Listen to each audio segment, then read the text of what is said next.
if nothing else from this podcast, you can track your time and identify your top 3 things that make you the most money and the top 3 things that you hate doing and that are total time wasters. If you did nothing else but swap those and say, I'm going to cut those 3 things out that I do, and I'm going to devote the 3 hours I just saved a week. And for most of us, it's a lot more. And I'm going to devote the 3 hours to my top performing activities. Maybe that's writing emails. Maybe that's texting clients. Maybe that's sending like, oh, hey, it was so great to do your wedding last year, whatever, or check-ins, or remember this, it popped up on my stories, or something like that. So you substitute the worst for the best, and you watch how quickly things start to shift. Hey everybody, this is Eddie Babbage, founder, CEO of Timeline Genius, also your host of the Wedding Industry Insider Podcast, and I'm back with another fantastic interview. I have with me Marley Majcher. Marley is the CEO of The Party Goddess, a nationally acclaimed full-service event planning and catering company. She's produced events for celebrities like Pierce Brosnan, Sofia Vergara, Gwyneth Paltrow, and many more. She has a savvy style and business sense that have earned her appearances on major networks ranging from Fox Business and MSNBC to ABC and CBS. And Marley also was one of the very early guests that I had here on the podcast. And I'm just really excited. Marley, I said this in the pre-interview, the interview that we did. It's been years back at this point. 2017 is still to this day one of my favorite and most impactful interviews that we've ever done. So really a treat to have you on the show here again. Thank you. I love hearing that. So I'm going to tell people just a little bit, just give them a kind of preview of what we're going to get into. So we are going to, it would be sinful, I think, to have you on the show and to not talk about profit. Yeah. To not address the elephant that's in the room that everybody, if you're in business, you should be thinking about, like your dollars and everybody's room. Yeah. Your bottom line, right? And also something that I think you and I both feel like is a timely topic, which is sort of that magic moment of like, okay, I've been doing this wedding planning thing, kind of what am I doing? Where am I? And just kind of stepping up and kind of assessing what's the right path forward, okay, without just letting inertia carry you where it will. But before we get into all of that, I know I just kind of rattled off a few bullets for your sort of intro, but can you give our listeners a little bit more of a sense for your background, your experience, and how you got to be where you currently are? Sure. So I started in the restaurant. I got my business degree from Georgetown, although for most of my career, early part of my career, you would never know that because I certainly didn't act as if I had. But I started in the restaurant business because I had married a chef. I'm from Pasadena, California, which is a suburb of Los Angeles. And I've been here my whole life. I'm back here now, except when I went away to Georgetown. And when I got in the restaurant business, because I married a chef, and that's a whole, 2-hour other podcast, I was running the back while he was running the front. And the whole thing was I started and I graduated from college at 21 and I was like, okay, the restaurant was going to be open. And by 22, my goal was the first year open, I was going to do $1 million in sales. Well, that's great. I've always written my goals and think that's so important. And I did do $1 million in sales. But, when you're spending 1.1 and you do $1 million, you have, I guess, technically accomplished your goal, but you weren't very smart about the goals you set in the first place. And so what I rapidly realized was that textbook business and real business had some similarities, but were often very different. And being in the 24/7 restaurant world, or really any world when you're a new entrepreneur, is not only very difficult, you have to wear so many hats always, but even though I knew how to read a P&L and a balance sheet and forecast and do all this stuff, I found it very difficult to do it for myself.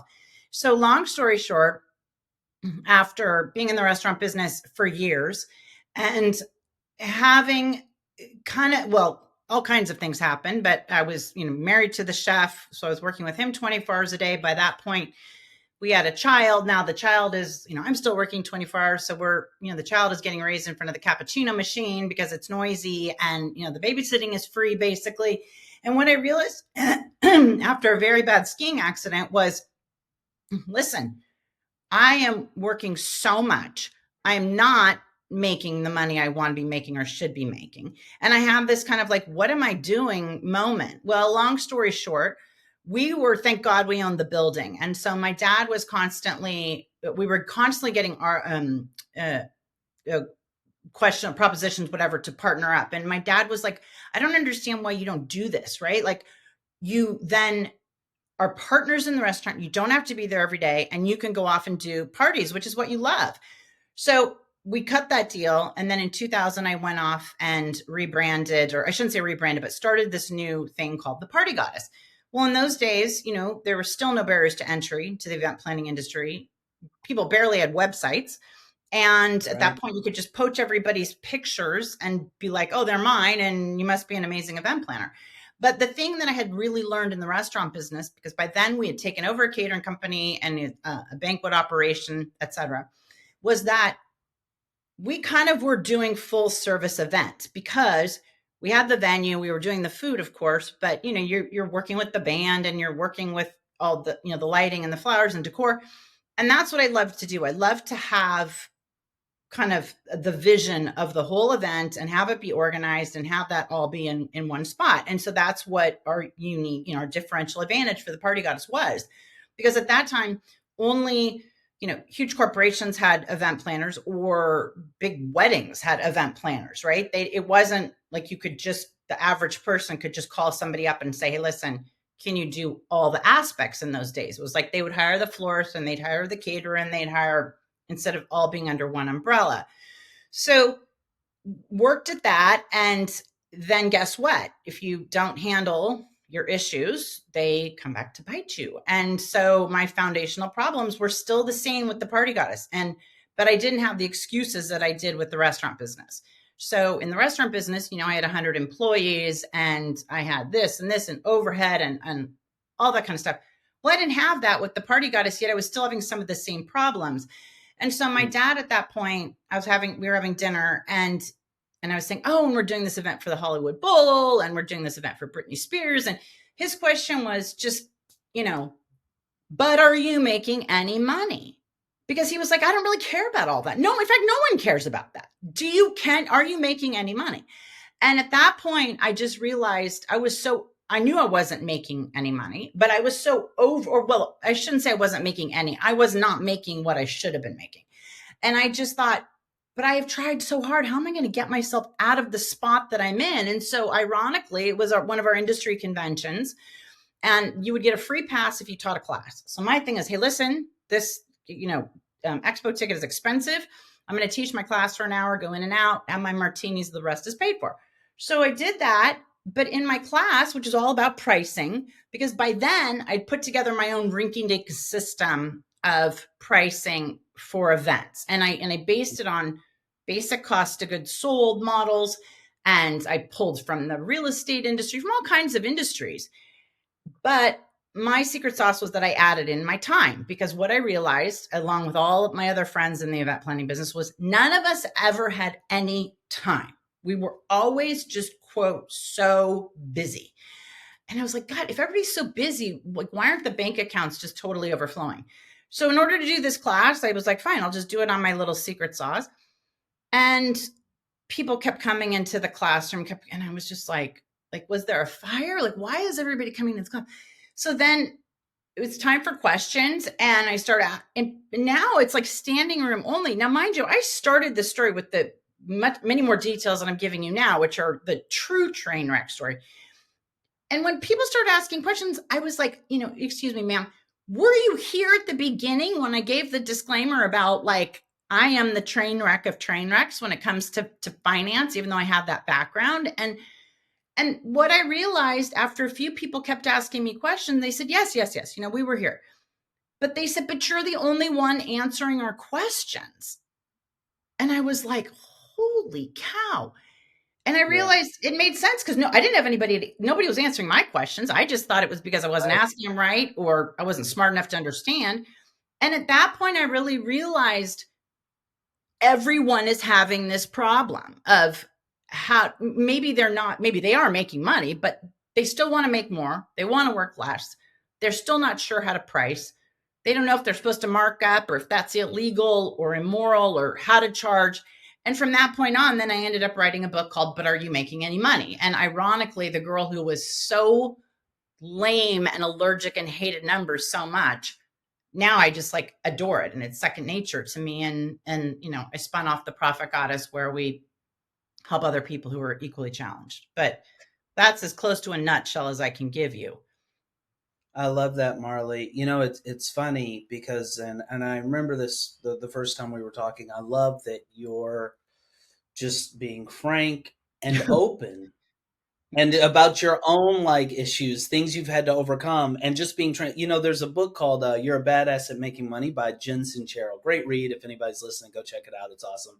But she says something in the book. She's like, money can be like this awkward subject. Like if you're on the train, I live in New York City. Mm-hmm. If you're reading like a book like Think and Grow Rich or Right. You're a Badass at Making, it's almost kind of like you want to like hide the cover or something, because it's like there's a way in our society where like you're kind of not supposed to talk about money. Right. But I think that's what creates that latent demand or need. Like people, I think, are starving, because the reality is, you and I both know, people get into say wedding planning because they're passionate, not Right. about finance, but about wedding planning. But the minute you open your doors as a business, Yeah. you have this hugely important piece of your business. So let's just kind of maybe let's start where we kind of started in the pre-interview, Marley. I like to put this question. I'll just kind of do this to get your creative juices flowing.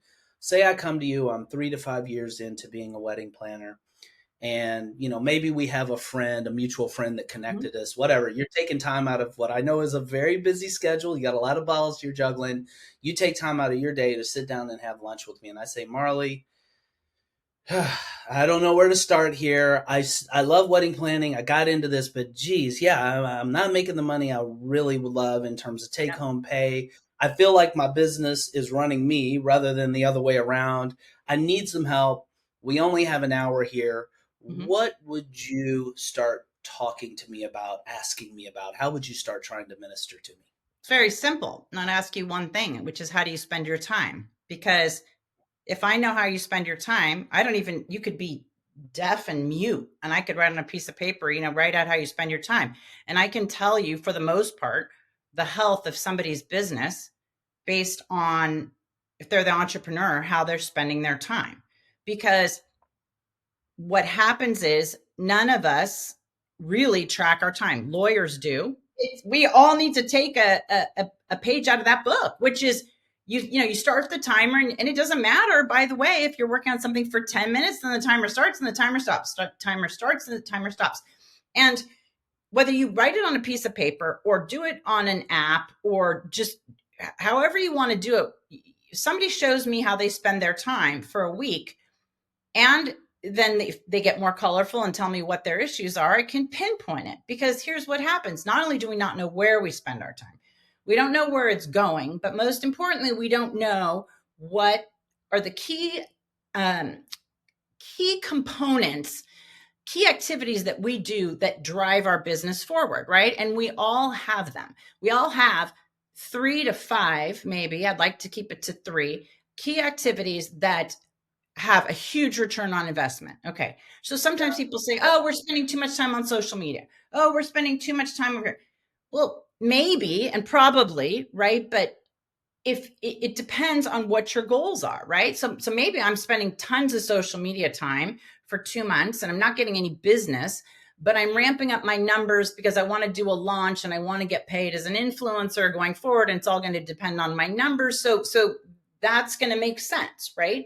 But the key thing is, if you're going to spend X amount of time on Instagram or whatever your platform of choice is, how much time are you spending and what's your return on investment? So none of us, for the most part, can say, hey, listen, I spent 2 hours, trolling my competition. I mean, creating content Yeah. and, liking things, etc. And then say, oh, then tomorrow I got an event, right? I get that.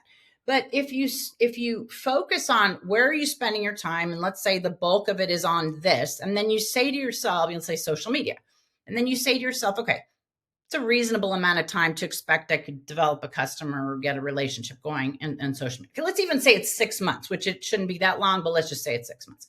So then you say to yourself, how many clients have you gotten in the last 6 months from social media, more specifically from Instagram or wherever you're spending your time? And then you start dissecting that client and you start saying, was it the best client you ever got? Was it the worst client? Did it have the most profit? Did it have the most money? Were they most high maintenance, et cetera, et cetera? And you start kind of figuring that out. And then you say, so let's say it was the best client you've ever gotten. Well, if you had to spend 6 months and you only got one client for $5,000, and you take all that 6 months time and you add it up and you say, well, that was a lot of hours to get, the one client. Divide that by how many hours you work and you say, oh, which is what I did in my book. I did that and I should have been working at McDonald's. I would have been making a lot more money, right? But we don't take the time to do that, to see where are we wasting time, because we are all wasting it, me included. And some of us are wasting a lot more than others. And usually the newer to the game you are, the more time you're wasting, because you get caught up, right? You're drinking out of a fire hose. The wave comes and hits you. You have all these people who want your business. You've got to create these proposals. Then you've got an existing client. All this stuff is after your attention, and you just keep rolling and rolling and rolling. And then you get to the point like we're kind of talking about, like, how did I get here? And I love when you said the 3 to 5 years in business is the sweet spot. Because to me, as soon as I hear 3 years, I'm like, yep. Because year one, you're so excited with your new logo and your brand and your this and that and all the excitement that your friends and neighbors are giving you about your congratulations on your new business. By year two, you're realizing, wow, I am working a lot of hours. And then by year three, you're sitting here going, wait a second, I left my working all the time job to do something that I love. And I thought I'd be making more, because that's the story that we're all sold, is that if our bosses are making so much money, and if we just go out on our own, we're going to be making all that money. Well, not necessarily. Plus, you're going to have so much freedom. Oh, but the freedom! No, I mean, I have like, here's my freedom. It's right here attached to my hip. It's people go, oh, don't forget your phone, and sometimes they say, listen, you can have it as long as you'll respond. It's all yours. Right. But the thing is by year three, we usually just start going, oh man, something is wrong. But like you mentioned in the beginning, this is a dirty little secret, right? We all feel like, I don't want to tell Eddie. I don't want to tell my other whatever photographer friends or florist friends that I'm not making as much as I want, or that I don't know how much I'm making, or that I was making more at my corporate job, or that I haven't taken out my taxes, for the year, depending on what country you're in. I mean, all those things, we don't want to say it, right? Because we feel like we should know better. We feel like we should already know how to do it. But no one is teaching us, for the most part, those fundamentals that say, yes, you need a logo. Yes, you need a social media presence. Yes, you need all those marketing and plans and sales plans and operations, like who's going to run the wedding, who's going to be your second in command, who's going to do your timeline, right? All those things are obvious, but what is not obvious to 99.9% of us, especially in this industry and other creative industries, is that just because it's creative and we love it does not mean there isn't a very sound structure in place to price, with minimums and margins and times we walk away and clients we say we're not a good match, et cetera, et cetera. And until you can have those conversations where you actually know, I've got 2 clients in front of me and I know this one makes more sense financially versus this one. So I'm going to take this one. I'm going to tell this person no, because in our industry, we have a tremendously difficult time telling people no. But we have to say no, or we're never going to make any money. That's just very clearly the bottom line. I love that, Marley. As you were talking, I can't help but it's really cool when I've had like years to know somebody. Like it just gives more context than if you and I had just met. I've been doing this podcast now. I mean, we've done well over 100 episodes, been doing it for over 7 years. And if there's one thing that I've kind of noticed as like just kind of pattern recognition, just paying attention, it's that this economic piece is kind of like the thing. Yep. Above and beyond even like pretty designs, above, and I'm saying even above timelines, and Lord knows that's my Right. thing, but like everything kind of like is fueled by like having this economic model down, because if you Correct. don't, then you're overworked and underpaid Yep. versus having the resources to build the team and to do the marketing and all of that. So, Right. and what I also know is there are a lot of folks out there right now,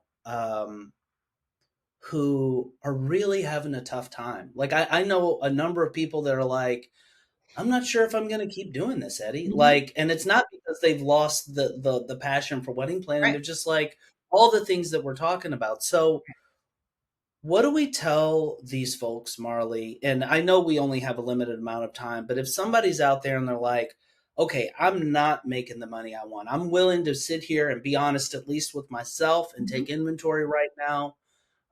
It sounds like step one, do an audit of where your time is going. I love the quote by Ben Franklin. He's like, if you love life, then don't squander time, because that's the stuff that life is made of. Like being intentional about, and I'm just as guilty as anybody of being We all are. reactionary. Oh, hey Eddie, I need to talk for a minute. Hell, oh, I'm here. Like, okay, I didn't plan for this, but let me just spend an hour. Yay. Like we Let me all get drop caught up in that, everything. but like, but what would you say, Marley, to that person that, I'll bring it back to my hypothetical, lunch scenario where I'm like, okay, Marley, dead to rights, you got me. Mhm. I'm not making the money that I want to make, but I want Mhm. to fix this. Like, what Mhm. do I do? Well, the first thing I would say is track your time for a week, as crudely Yep. as that might show up, and then out and be Yep. very honest with it. Right. I mean, if it is, don't just say retroactively like, oh yeah, I got on Facebook at 7 this morning and I Right. got up at 7. I mean, you need to pay attention, so Real. that we have accurate data. So I'd track your time for a Okay. week, and I'd step back and I would add it up the categories, right? So I'd say, okay, this is social media, this is working on existing clients, this is um, focusing, working on my business, not just in it. By the way, most people are going to have 0 for that, et cetera. So then you analyze it and you just kind of look at it as these big buckets of where your time is going, right? And then you say to yourself, okay, of that, what was producing the most, the best case Return. scenario? And then you say to yourself, okay, now what, you write this list of everything that potentially is going to be your stop doing list, is what I call it. What are all the Okay. things you need to stop doing? Now, it doesn't, you don't judge and This is stop and really say, oh, but I have that assistant to do it now. Forget about that. What do you know you should stop doing? Well, anybody who's doing their own bookkeeping better stop like yesterday. Number two, mm, anybody who's doing their own, oh, I'll just go get it, pick it up, etc. Those are the biggest time wasters right out the gate, because there is always somebody at a lower level who can do that kind of stuff. I mm. don't mean bookkeeping is lower, but I mean where Yeah, it's I know their what you sweet spot. mean. I know what you So you if nothing else from this podcast, you can track your time and identify your top 3 things that make you the most money, and the top 3 things that you hate doing and that are total time wasters. If you did nothing else but swap those and say, I'm going to cut those 3 things out that I do, and I'm going to devote the 3 hours I just saved a week, and for most of us it's a lot more, and I'm going to devote the 3 hours to my top performing activities. Maybe that's writing emails. Maybe that's texting clients.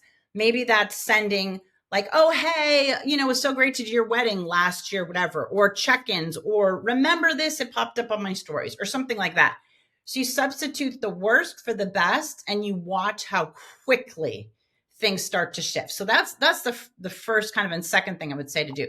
Let But me, the let other, me, okay, sure, can you, if I jump in here, I don't want you to lose your thought here. no, it's You it's got it? all, yeah, 100%. Okay. All right. So, what does it look like? Because I'm sure you've been doing this, you've been coaching, etc. Like you're out in this industry. What does that audit, like? Let's say I come back after a week. What Mhm. does that audit look like? Because you said I can tell a lot about your business just Yeah. by seeing like how you're. What does an audit look like? And nobody, I should just do a little sidetrack here. Nobody should feel any shame. If anything, that's the opposite of what you and I are preaching. Like there is Oh, no shame here. There's just being candid and honest. So I don't want to. If anybody's like, oh gosh, that's how my audit would look, I don't want you to feel bad. But I want to know from you, Marley, what would an audit look like such that when you read it, you're like, okay, I can tell you just by looking at this that you are overworked, underpaid, your Yeah, business is running you versus an audit where you'd be like, all right, looks like you got this business. Is like, what do those two audits look like? sure. Well, first of all, I'm going to say, like, I like things as kind of look at things as kind of a one sheet, like a snapshot. So the either audit would be like a one sheet snapshot with data to support it. So it would say categories like that, whatever. I can give broad categories, as they say, like social media, um, Right, you know, admin stuff related to events, etc. And I'd have these right, kind of broad categories, and then it would right next to it have the amount of time for that week right, that was spent on that right, activity. So first of all, it would look like right, that. But right. what a healthy audit would look like versus one that needs a lot of work is you would then go back and you'd say, what of those activities, right, in the highest that have the highest time amounts, Mm-hmm. how many of those produced the most money? And then you go to the one that's successful, right? If they spent 5 hours, let's say, marketing their business by writing newsletters and being on Instagram, right? And then you can say, okay, well, ask yourself how many clients came out of that, how many, whatever. And you could say, oh, I got 6 leads. I got this, right? The person who spent a huge amount of time on social media, and when they say how many leads, they don't even know how many leads they Right, got, how many potential leads they got. They don't have a system to follow up, et cetera, et cetera. And what they do have is very bloated categories that are very amorphous and right, full of excuses. So usually when I ask those people, they'll say, well, I had to do so and so was on vacation. I lost my assistant. My computer went down. There'll be 1,000 excuses. The person who really is doing pretty well at this, but again, we can all improve. The person that's doing pretty well can identify, here are the categories, here are the results I'm getting. And often they can answer for me before I even ask the question because they can see it themselves. But what we don't do is we don't summarize it all. So often they can say, wow, I had no idea I'd slipped into the habit of spending X amount of time on this category. And sometimes they just say, shoot, I need to spend more time on something else. And that's the first place to start. But it's usually data. The person can respond with data specifics versus zero data and responses like, quote, it's very difficult to tell. I love that answer, Marley, because at first when I asked the question, I was almost thinking, and I shouldn't have been thinking this, but I was almost thinking, oh, you'll say a healthy, audit would look like this percentage of time is going to strategic planning. But it's not what it is. It's case by case Yeah. specific. Mm-hmm. What's the common thread in the healthy case is I know where my time is going. I Exactly. know the ROI for these Yeah. buckets, and my time, generally speaking, is going to the high ROI buckets. Correct. But that's going to vary from one business to the next. For one person, social media may be the thing that's bringing in the Absolutely. ideal clients in that case. So, really cool. Okay, so you had a thought. I kind of hijacked you a little bit. So, do you No worries. remember like where you were going? I just had to kind of get that out Yeah, there. so where I was going is then you look at the big picture and you become honest with yourself. Now I'm also going to give a caveat. You didn't, the person is trying to kind of do this with themselves, or let's say just with me in a quick amount of time. But the other thing is to work with a coach or work with somebody who can really look at this and give you feedback, because I always say you cannot read the label from inside the jar. I don't know why that is, but we can always see when the person is dating somebody that he is an idiot. We just can't see it from our perspective, whatever it is. The same goes for business and finance. So what I would say is, first of all, don't beat yourself up, because probably even to get to this point of the complete uncomfortability of having an hour lunch with me, or even admitting that something's wrong, has probably been on your mind for a while. You've probably already spent a lot of time on it. There's been a lot of pain, shame, all those ugly things behind it in the first place. So first, let's just put that to the side and say, okay, whatever, we were kind of a loser for a minute, but now we're fixing it. And then I would look at it and I would say, what, just at first blush, what does this look like to me? And I would say, wow, you spend a lot of time on social media. If they have a specific answer like, Yes, because for things we said before, I'm building up my numbers because my publicist told me that my numbers are this. I can get this rate for posts, and a post only takes me 6 minutes to do, including editing time, and I can make $5,000. And so then I'm like, I back up for two reasons. Right. Why? Because they actually have an answer. Okay.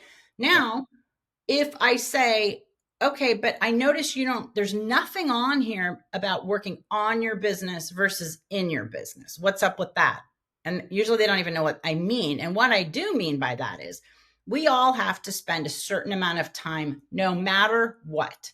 And what that is this critical analysis of what's happening in our business. It could be something like, a meeting with yourself or your team after the wedding from the previous weekend. And it should be what worked and what didn't work while it's fresh. If you have to dictate it, write on a piece of paper, leaving a voicemail, whatever, for yourself, what worked and what didn't work. Because right there is a huge money-making opportunity.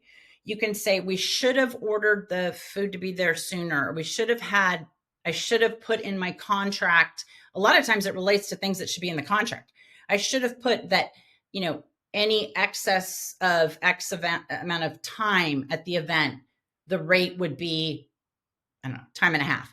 Or if we can't load out that same night between 10 p.m. and 2 a.m., the rate goes up to this. So usually it's when you do the what's worked and what didn't, then it's like, what can you apply to your next proposal or contract? That's the easiest, quick and dirty. And then you kind of go from there. And then you start looking at patterns, right? You start saying, God, does every single time I still have things like this. We just did 2 events this weekend and I was still like, oh my gosh, how have I not learned this lesson? Where it's like, you should have had, maybe it was just a checklist for somebody checking in the rentals who wasn't you, to say, are they here, doing it plenty of time? What's our backup plan if we don't have them all, et cetera, et cetera. So those are the places that I would say to start. But then once you kind of distill all of it down, so you say, okay, you start jotting things like, well, we could have done this, we could have done this, we could have done that. Then what I say is you kind of go to the next step, which is, for me, a clean piece of paper. Some people do everything on the computer. I do both. But then I sort of distill it down and say to myself, what are the top time sucks here? Like, what were the things that really just freaking sucked the profitability out of this? And what were the things, let's say for an event or for my week, where I really crushed it? Typically, if you come to a point where you feel like you're not making as much money, we are spending very, very, very, very little time on activities that actually produce anything. Instead of being proactive, we're reactive. But the client kept calling me, or I have this high maintenance bride. I have this, well, a high maintenance bride should be very clearly addressed in your proposal.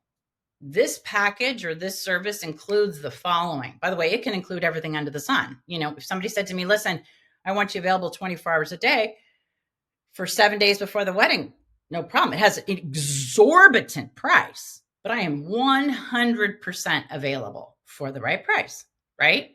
So that's usually where things come in, but it's percentage of time relative to the output. Yeah. It's funny how it all really does come down to time, right? Like, Well, if it those are the two levers, like the price that you're getting yep, paid and the time that it takes, and you yep. just want to maximize like the Well, let return me give on you, each hour so listen, of time. people don't realize that there are 3 ways to make more money. Everybody thinks it's, oh, I got to raise my prices. I got to get new customers. Okay, well, that's one way, right? You put more coming in. But there are 2 other ways that are sometimes even a lot easier. And one is to just get a lot more efficient, and one is to cut your expenses. So, plug for your product, you Yeah. use your product, and then guess what? You have made more money. Why? Because you're not spending, whether it's your time or your assistant's time, on creating timelines and reinventing the wheel. So all you have to ask yourself when you say, is this subscription or the cost of this or whatever worth it? Well, if you save on average 30 minutes on a timeline, and we all know it's going to be a lot more than that. And then you say, well, what do you want your hourly rate to be? And most people say, oh my gosh, I wouldn't want to make any less than $50 an hour, whatever it is. So you just say, okay, how many of those timelines you need to do before this is beyond worth it? And guess what? You have become more efficient and you're making more money. Same thing. If you're charging $10,000 to do a wedding, right? And it took 100 hours to plan it, okay? And then you subtract all your expenses and then you're left with how much you made. Well, guess what? If the hours drop by 50% and you're still getting the same $10,000, you haven't raised your prices, you haven't gotten any more clients, you haven't done anything, you're making twice as much. It's That's it's amazing. not hard, but none of us stop and say, ooh, until they have some unfortunate event like, oh, your taxes are due, or your spouse or your partner is saying to you, when are you going to make some money? This is just a hobby. All those things that get us to make a change. As a wedding planner, you know how important it is to create detailed wedding day timelines for your events. But creating your timelines can be a tedious and time-consuming job. Until now.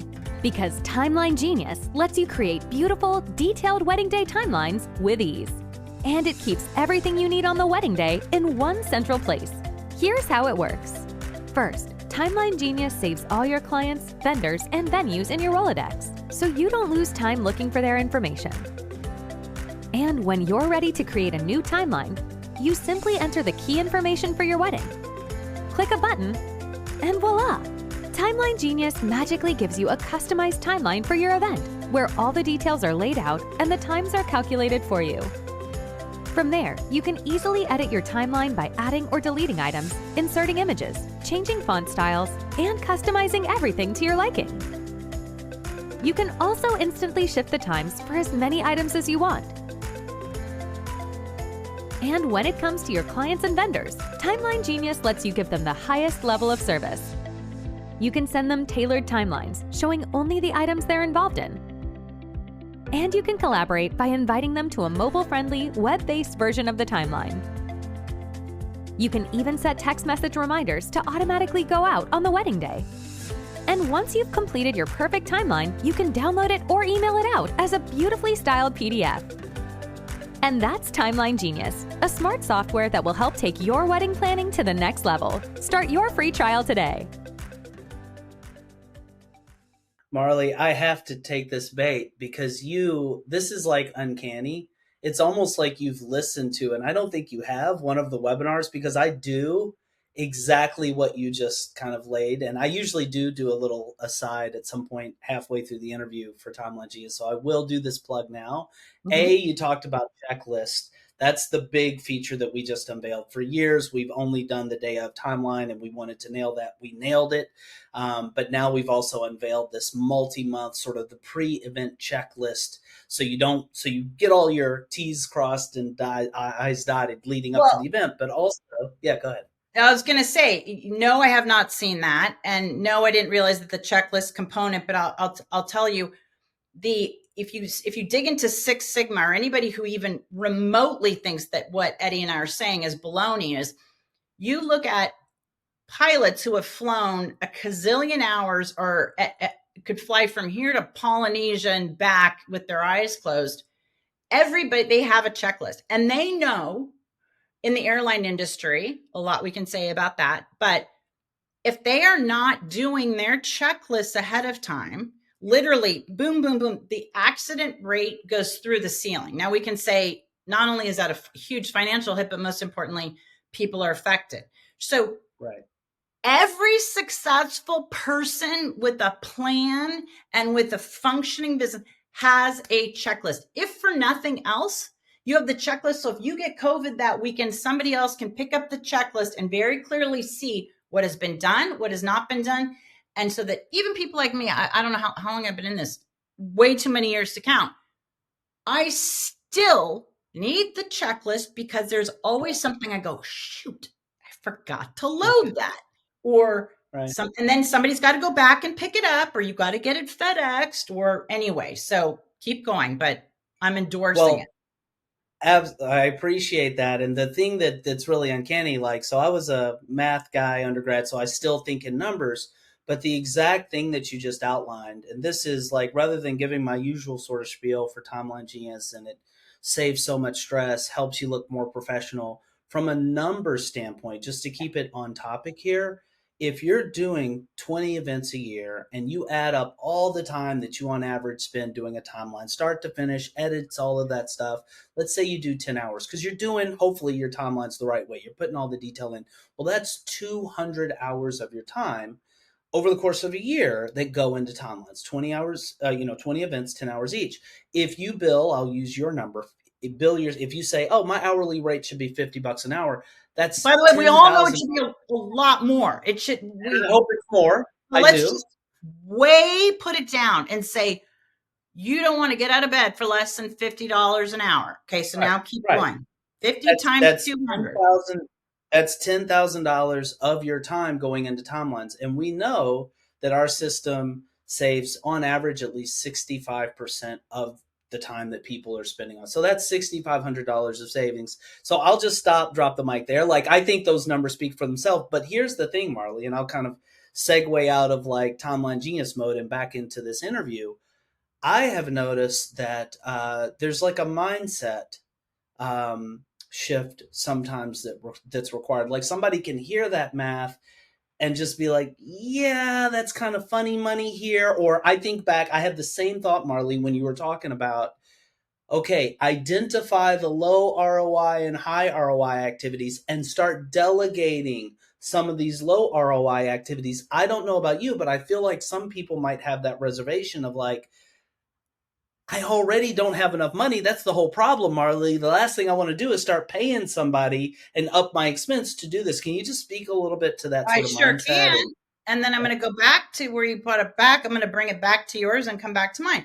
So I'm going to tell you, you're never supposed to ask a question that you don't know the answer to, but I'm going to venture to say that if you save 65% of your time, and we just gave the example of, $200 and $50 an hour, I'm going to venture to say that there's a version of your product that people can utilize for less than $3,500 a year, correct? Oh, absolutely. Okay, Yeah. So what's the average product that people spend for a year? Yeah, so it's $450 for a year. Right.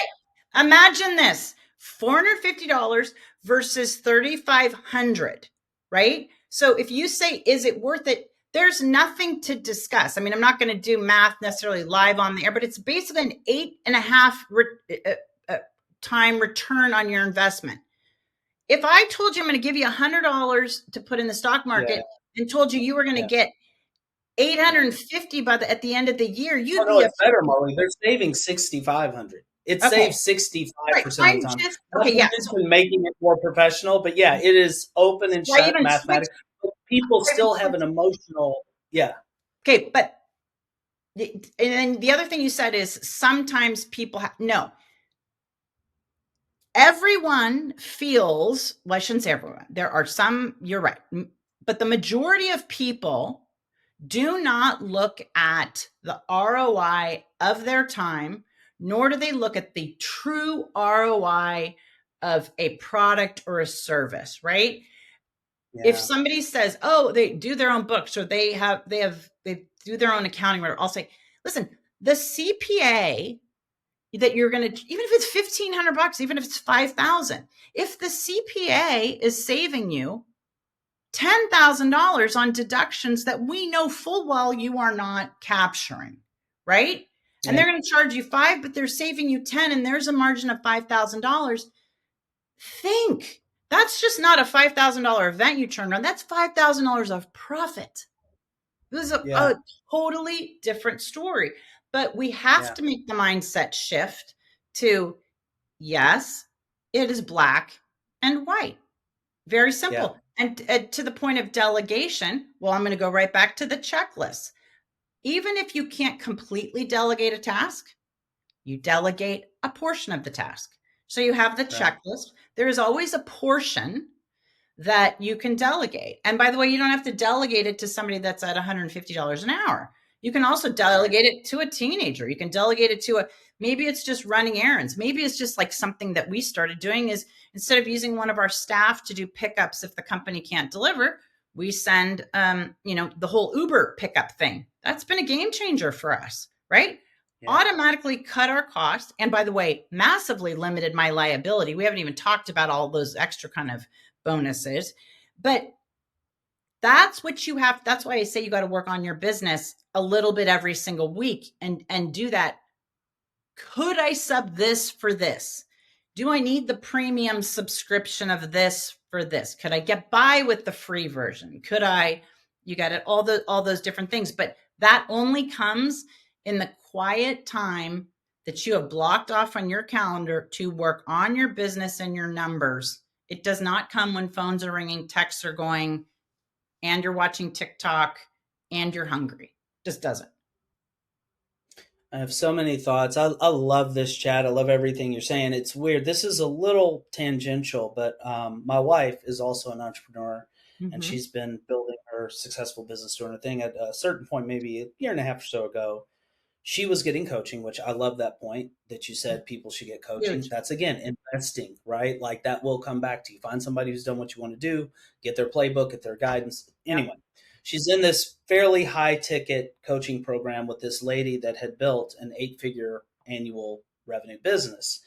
And the lady comes in and she's like, I don't know if the caffeine is flowing or what, but she's just kind of like doing her talking and teaching, and she's gone off script. And the subject is, what would she tell her former self if she got in a time machine and went back to the early stages of building her business to really shortcut it? And it's basically what you're saying. It's like, she's like, I would have invested in the systems, people, and processes to get here faster, rather than being scared of making that higher or whatever and trying to cut that corner and just do it myself. I would have built, and that's like the through line that I'm hearing here, Marley, that I think is so powerful, is one of mindfulness or intentionality, where you step back and you look at your most precious resource, which again is your time. You can lose money and make it back. We've all heard that. You're never making back time, right? And look at, where is my time going? Do that 1-week audit and make sure that you start putting the time into the high ROI activities and trimming it out from the low ROI. And the other thing is that I want to emphasize is that if you're new and you're listening to this and you're overwhelmed, that's okay. If you've been in business 3 to 5 years and you've got the phone ringing or the text going and you're overwhelmed, I want to just bring it down back to just do one thing. One thing. Maybe you just track your time. Maybe just write down your time. Maybe you don't judge it while you're doing it. Just do one thing. You don't have to worry about anything else. Maybe if nothing else, you decide you just had an event over the weekend and you're going to say, I'm just going to do a what worked and what didn't work. I'm just going to write it down. Okay. But one little tiny step, even a drip, will fill up a bathtub eventually. Okay. And I believe in compounding interest, whether it's, in your bank account or with your time, a little bit, and then it will multiply. And the only caveat I'm going to make about saying is, like, invest in the beginning in time, processing, whatever. I'm going to make a small caveat that you almost have to, well, nobody's going to invest right out the gate in it, no matter what. So I don't really have to worry too much about this, but it's almost like you have to not invest in it in the beginning so that you are in so much pain. And as Anthony Robbins says, we'll do more to avoid pain than we will to gain pleasure. So that it is so painful. You are like, I don't care. I know how much it costs to do a timeline. It was so painful. It was 8 hours. It's fresh in my mind. I'm tired. I'm exhausted. I had typos. I sent it out to the client. They ripped me a new one. My assistant didn't understand it. This was okay. So go through a little bit of the pain. I think what probably both of us are saying is just cut it by 1,000 times, right? Just experience enough to get your hand on the stove and get burned. And then go, okay, there's a better way. Because I promise you there's a better way. This industry's been around long enough, and there are smart people like you, Eddie, creating programs and systems. So.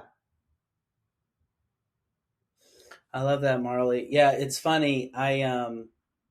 You and I were talking about this. Like, anybody who's out there doing it, nobody should think that because we're up here that we're immune to the challenges and gut punches that come along with being an entrepreneur. But it's funny. I almost, in listening to what you're saying, I'm like, it's not only information, it's also inspiration. Like, I get that glimmer of hope where it's like, like, this is all doable. Like there's a rational way to proceed here. Like this is like, and hopefully other people that are listening right now get that little boost of empowerment where they're like, wait, I can do this. Like I can audit my time and I can start being intentional about where I'm spending it.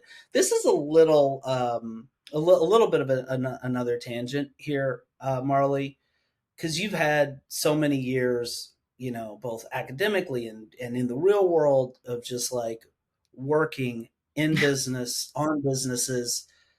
What's I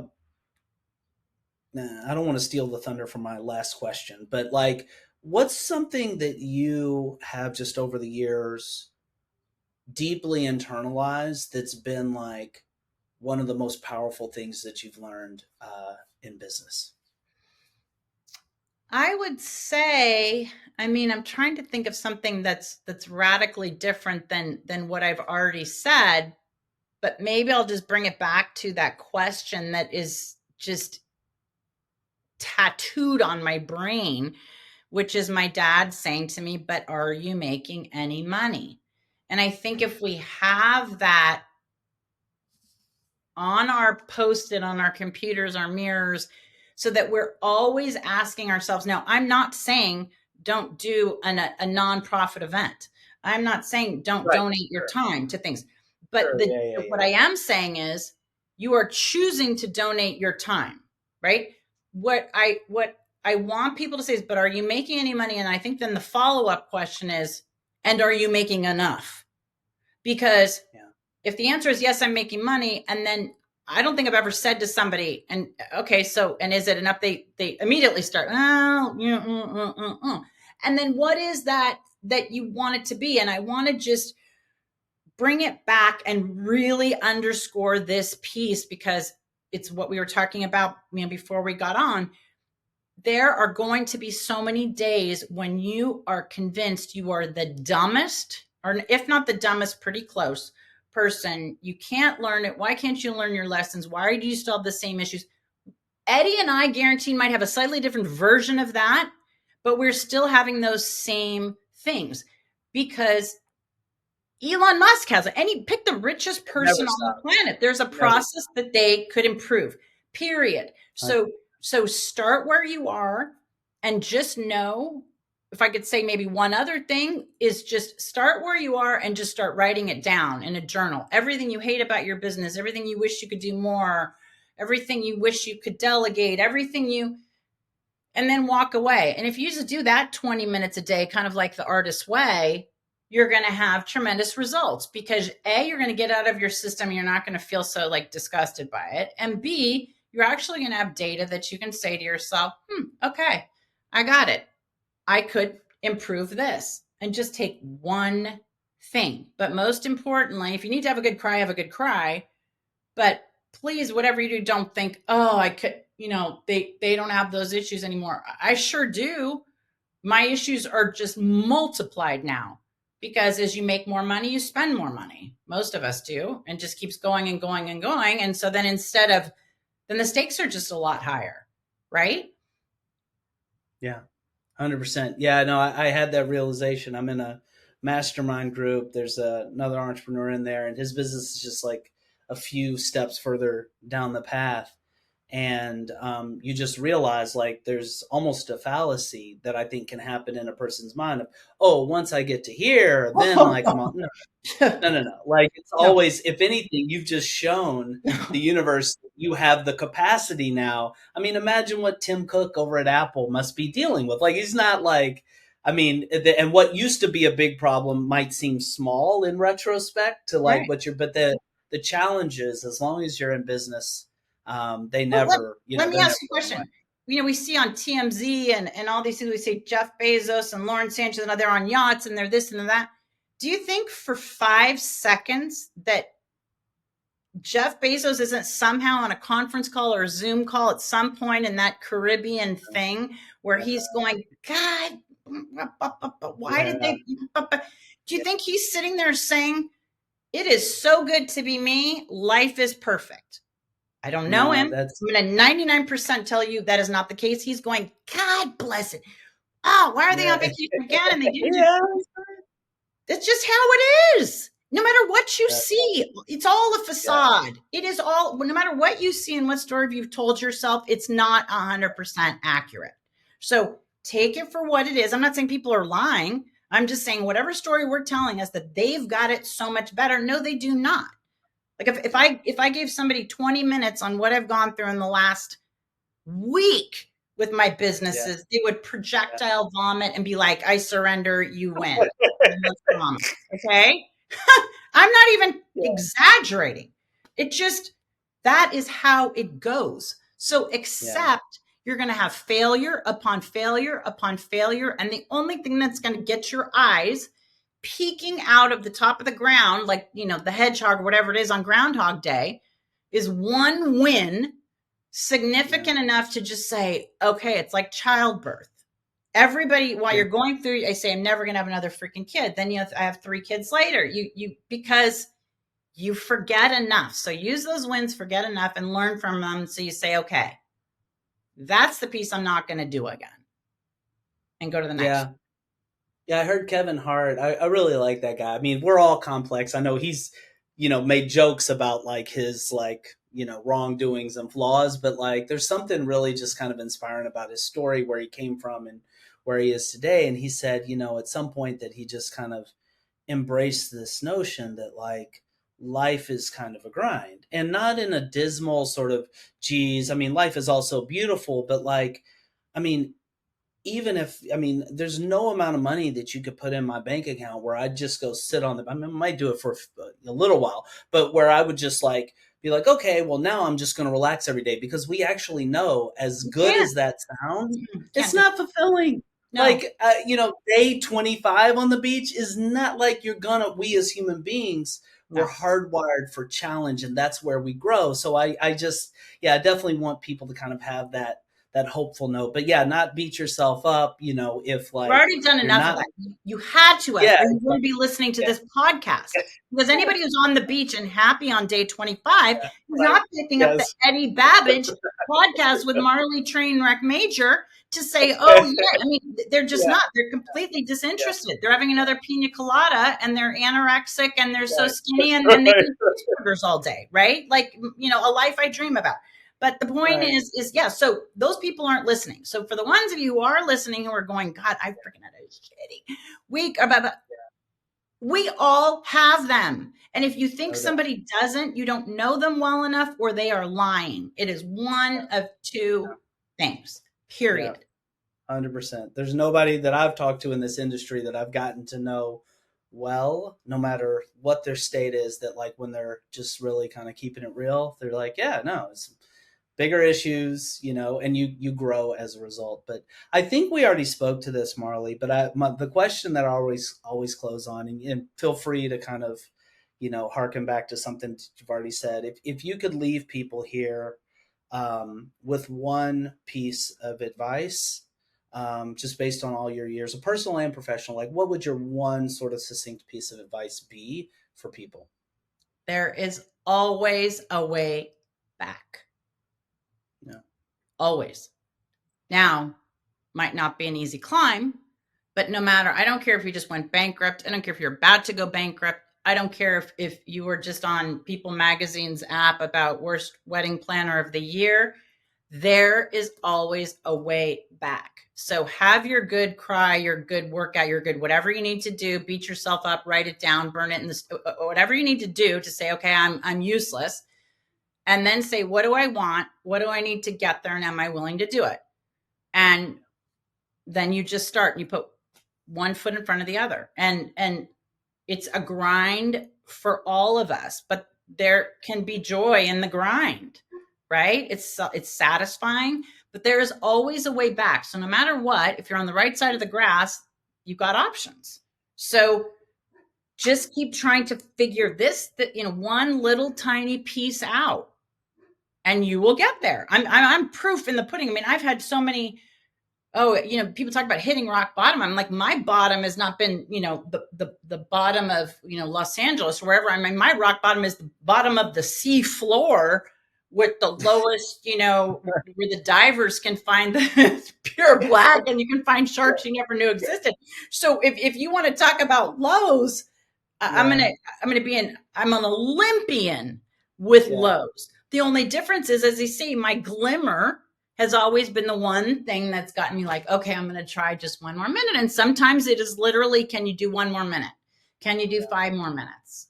And it's very similar to Alcoholics Anonymous. I'm not part of it. I probably should be, but where it is just that one step at a time. And sometimes it is just one step and they don't even feel like they're freaking steps in the right direction, but they're kind of heading there in a quasi diagonal way, but they are still not going backwards. So that's what I would say. There's always a way. I love that, Marley. And for anybody that wants to reach out to connect with you to kind of explore some of these topics or to potentially work with you, what's the best way for people to get in touch?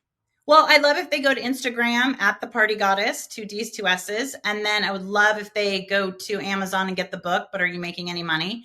Talk about a return on investment. Anybody who gets that book for whatever it is, $15 or something, and can't find $15 worth of, or about 20,000 times that to move the needle on their business, I'm happy to refund their money. But just take one step in the right direction, and every day keep taking a step in the right direction until you feel like that's boring. I now can take 2, until you can take 4, until you can take 5, till they're bigger steps.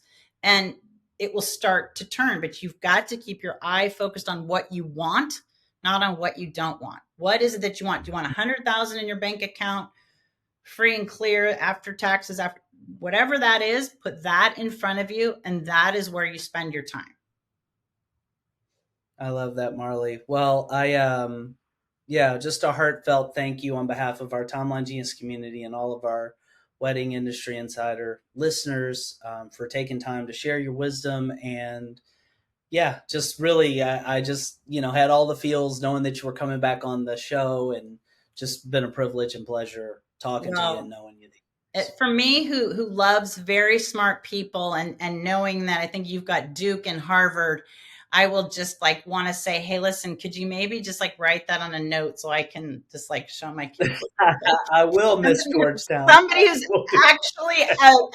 actually really smart said this about your mom, because it was so funny, because the other day or a couple weeks ago, we went to dinner and with somebody's daughter, and my kids ended up going, and they were like, why is she going? And I was like, well, actually, she thinks I have something to say.